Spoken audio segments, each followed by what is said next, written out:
talked to surrounded by fire. Laura one day, she said, Now, I used to think I was never ever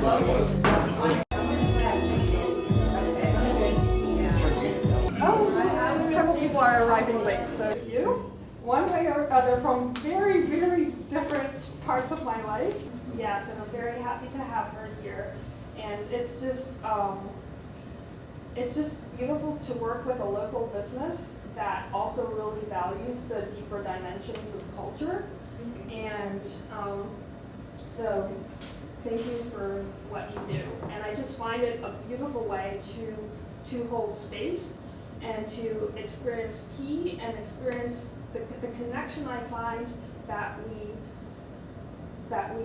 create or that we experience with the tea. Sometimes we may be drinking just the same tea but in different pours. It has a different color, it has a different smell, a different aroma, and the connection that we have with our little tiny teacup, that kind of automatically translates into a deeper connection with the people that we are with. And that is really what I very much appreciate about this practice. And there's medicine in it too. It's a plant, and I think we are here to honor this plant. I say it's a drug. Well, yeah, maybe not necessarily psychedelic, but you can all let me know later.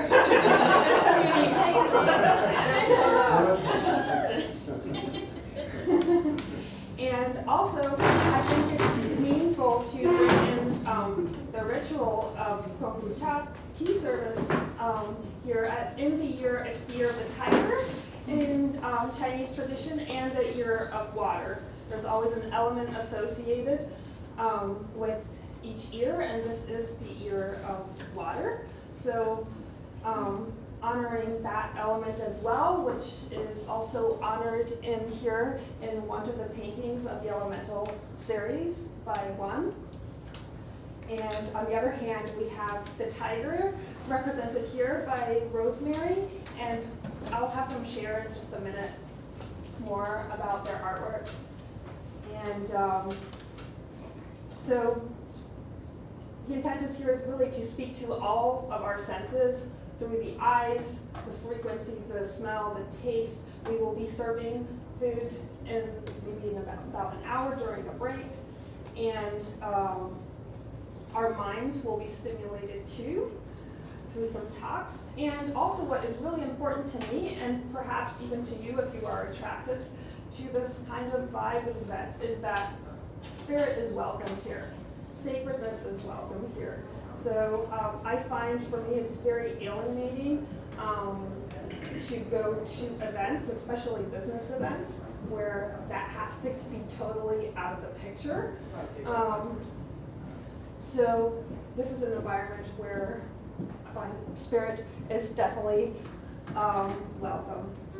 So thank you for being here. And also I want to, before I have Wan and Rosemary introduce their art, I also want to thank our sponsors. So first of all, Native Hostel for giving us this beautiful, beautiful venue to use. And secondly, Anurag Kumar, who unfortunately cannot be here tonight. He's in Tijuana taking care of his wife, who's going through some very intense health issues, and I ask you to hold her in your prayers. So he had to extend his stay there by a week. And he's been a long time sponsor and believer in these kind of events for a connection, and so I'm definitely very grateful for him, as I am to Chris Horsby, which I guess has not arrived yet. and who also showed up in a very, very magical way. Everything here at this event, by the way, happens in a very magical way. I'm not even going to share it with you all because it is actually kind of freaky. But it is all very connected and aligned and in sync, whatever happens here. And then I would also, where's he hiding? Oh, there he is. Samuel. Samuel also as a sponsor, and I'm so grateful for you because you really see this vision. And he had already sponsored an online version of this event last year, still during COVID. And when we couldn't be all together and we couldn't take in the whole sensory experience. So thank you, Samuel. And Samuel also puts on events where very meaningful conversations happen. So yeah, I think we're aligned that way. Thank you.